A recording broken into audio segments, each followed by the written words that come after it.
The Philadelphia Phillies offseason is now off to the races, but they still have an $18 million problem on their hands, with that being Taijuan Walker. I want to discuss what the latest is for the guy that was signed to be the back end member of their pitching rotation and has not lived up to the hype here. So we kind of know the situation with Taijuan Walker. This has been something that the Phillies have tried to make work for 2 years now and just has not been the case. So I want to dive into what the outlook is from here and why I do think it is over for Taijuan Walker in Philadelphia. So to get right into it, I do want to lead with this article that comes out. Shout out to Brady Farkas, who writes this, and he says, high-priced Philadelphia Phillies pitcher could find himself on the trade block this offseason.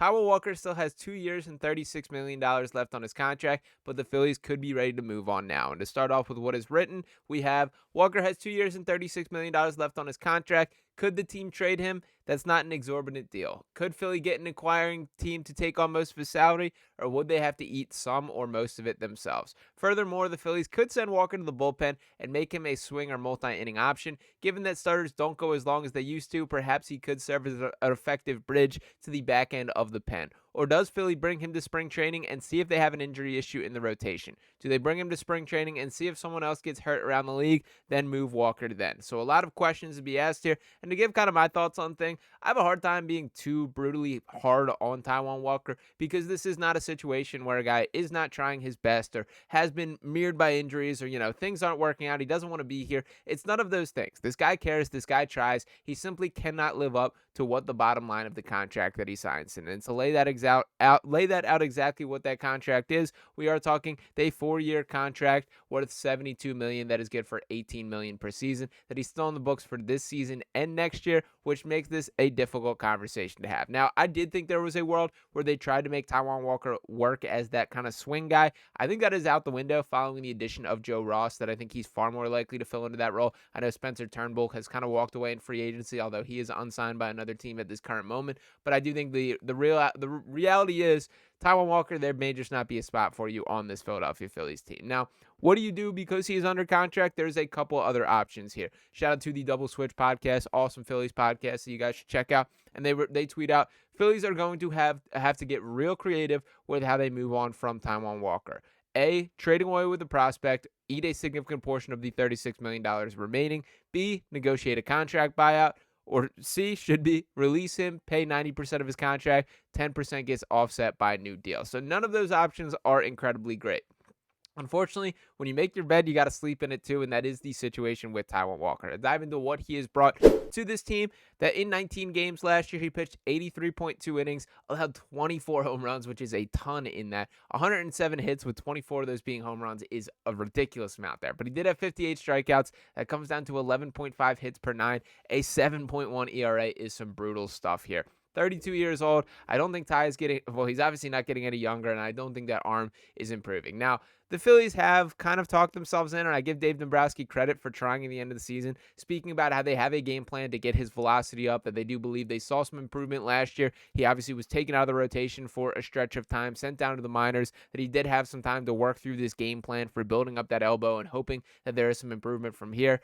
I think, unfortunately, we can call a spade a little bit. You can put lipstick on a pig, and it is still a pig, is sort of what I'm seeing be the case here. That I don't see a world where you can develop Taijuan Walker into this ridiculously different pitcher. And this kind of, to be perfectly honest, is Taijuan Walker. That as much as I would like to believe that these are just down years, he's just so hittable, man. Like, when he's going bad, some of these pitches are just right down the middle, straight up meatballs that teams take no hesitancy to send over the bleachers there. And to speak about the Phillies' other options, let's first talk about the depth chart here. So for starters, we know the story with guys like Zack Wheeler and Aaron Nola. Christopher Sanchez is a guy who had his breakout last year, and in my eyes was really the story of the season for what he brought to this Phillies team. Ranger Suarez, the conversations get a little interesting, as we have heard these trade whispers. He is in the final year of his contract, and I do think once he gets paid this offseason, he's agreed to a change representation with Scott Boras now representing him, which just further solidifies my belief that he's ready to cash in on a payday. And then there is Jesus Luzardo, who is a new member of this Phillies team. And to talk about what he brings overall, a guy with a little bit more of a pedigree than Taijuan Walker. That he pitched in just 12 games last year, just 66.2 innings pitched, but he did only allow 9 home runs, 58 strikeouts, and 61 hits there. A 5 ERA and a 1.245 whip, which is an an outlier for what we've seen from Luzardo throughout his career. This is a guy who has shown the flashes to be an incredibly high-level pitcher with that Marlins organization, and I do think that we'll get a little bit of a new pep in his step, or a little bit of a refreshing outlook by coming to this Phillies team. It has to be a little bit rough down there in Miami with playing for that Marlins team, and there's plenty of people who believe in Luzardo to potentially be as high as the 3 and maybe even more than that on this Phillies pitching staff. And the other part that I did want to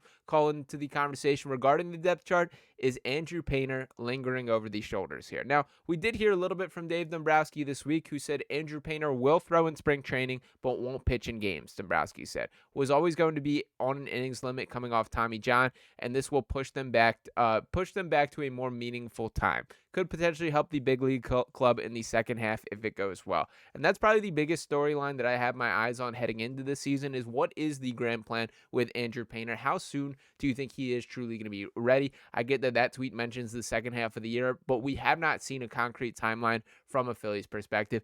And there's a lot of guys, our very own Luke Arcani included, who are all in on Andrew Painter being a dude in this rotation. Now, I think there is a real case or a real pathway to this Phillies rotation being the best in baseball. And I think they have really leaned into this being their strategy for building up the roster or building up the entire team to how to get better. Because when you look around at the rest of the options in the MLB and particularly factor in where the Phillies are landlocked at positions with shortstop, with first base, with Bryce Harper obviously there, Trey Turner at short, Bryson Stott at second base. Doesn't seem like there's any intention to move on from that. I know we've heard the Alec Boehm whispers at third base, but no traction for a deal at this current point. But I say all that to mean, how do you improve the lineup when all these positions are already set? The way that you can get better is by improving pitching. And when you look around the rest of the major leagues, when teams like the Mets are handing out contracts, or teams like the Dodgers have their murderers row, the Atlanta Braves, obviously we see how their roster is constructed.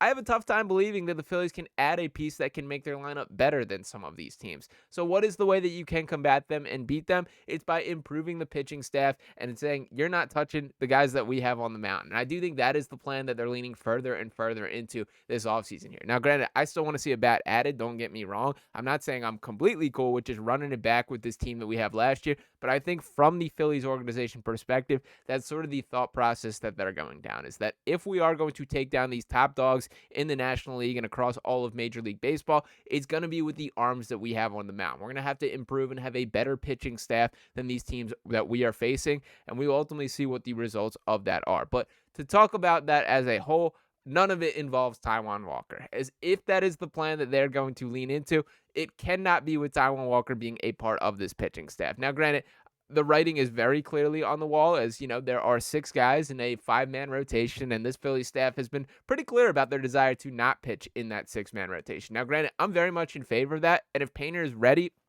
and able to step into that second half of the season, I would have no issue with that ultimately becoming the case. I think that saves wear and tear on each of these arms. And as much as it's great having them as an option, each one of these names every 5th day, what's even better is having them available and playing their best when the moments are their largest. And that's specifically meaning the playoffs there. So if going to a 6-man rotation means you can extend that out, be able to see a little bit more of Andrew Painter, be able to identify, rest Zack Wheeler, rest Aaron Nola, who you already know who they have and who they are and what they can bring when the lights are the brightest there, that makes a lot of sense to me. But again, I don't expect that to be the case with Taijuan Walker. I think, unfortunately, if I had to make my prediction right now, and we'll pull up these options from the Double Switch tweet once again,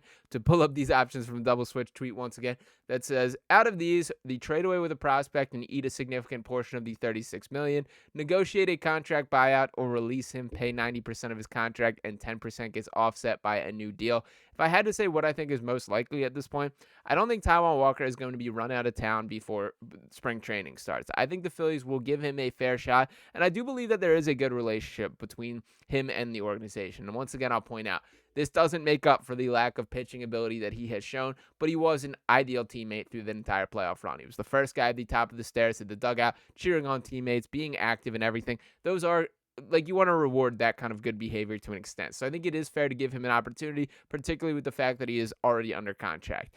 I think it's probably more likely than not that he's somewhat involved in this roster or with the organization last year, I don't see a world in which a team is jumping to take Taijuan Walker back, even if they are including a prospect. And frankly, I've been pretty shocked at how gun shy that Dave Dombrowski has been in giving up prospects here. This doesn't seem like something that makes sense to me, that he'd be willing to offload a Justin Crawford or another notable piece of this organization just to get off this money. If anything, I lean towards Middleton would rather just keep sending those checks, even if he's not getting anything on the field here. And that's kind of the side of things that I lean on. But the bottom line being, the Phillies have done enough around Taijuan Walker to get replacements that they do not have to rely on him pitching on every fifth day there. That I think, unfortunately, that you just got to chalk this up as a signing that has not worked, and they have adjusted accordingly since this point. So it is unfortunate for Taijuan Walker. Who knows? I'm not going to rule out the, I guess, small percentage chance that he's absolutely turned things around and is ready to come in and have a strong performance this season.